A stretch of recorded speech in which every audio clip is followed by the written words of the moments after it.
A group of friends embarks on a weekend camping trip deep in the remote wilderness. As night falls, they start hearing strange whispers in the trees, voices eerily identical to their own. What begins as an unsettling curiosity quickly descends into a nightmare as the echoes reveal a sinister intent.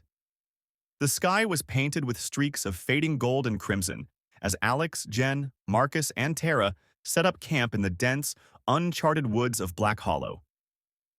They had heard the usual campfire tales, stories of lost hikers and eerie disappearances, but dismissed them as mere folklore. The thrill of adventure outweighed their caution.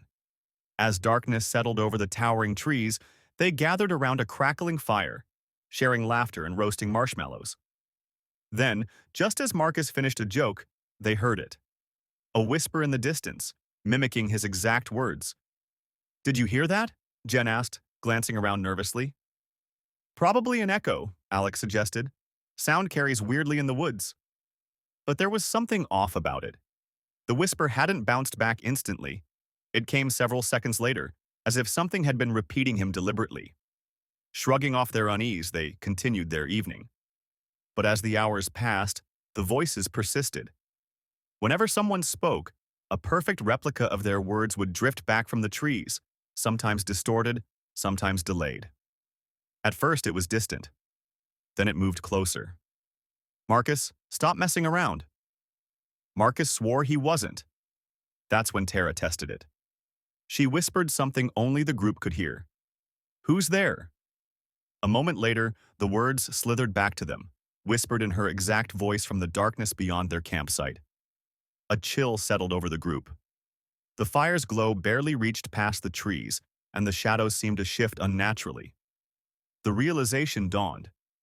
This wasn't an echo. It was something else. Panic set in. They decided to leave at dawn, but sleep was impossible. The voices multiplied, overlapping, whispering their own thoughts back at them, sometimes before they even spoke. It was as if something in the woods already knew what they were going to say. Jen grabbed her flashlight and shone it into the trees. "We need to go, now."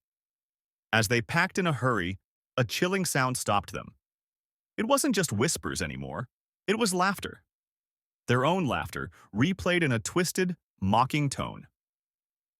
Then the voices began to change.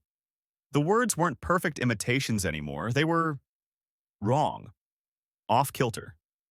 They started saying things the friends hadn't said, things they hadn't thought yet. Tara's own voice from deep in the forest.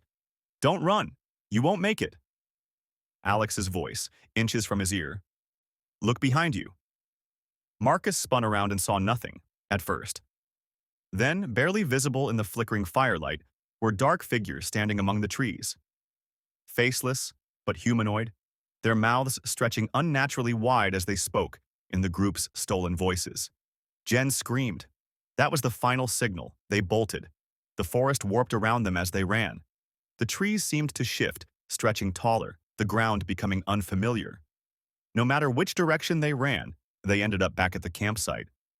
The fire had burned out, yet the voices continued, louder, more urgent, laughing, whispering, calling.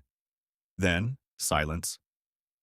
Morning light bled through the branches, revealing an eerie stillness. Their tents were gone. Their tracks had vanished. And as they turned to each other in horror, they realized they couldn't hear their own voices anymore. Only the echoes remained.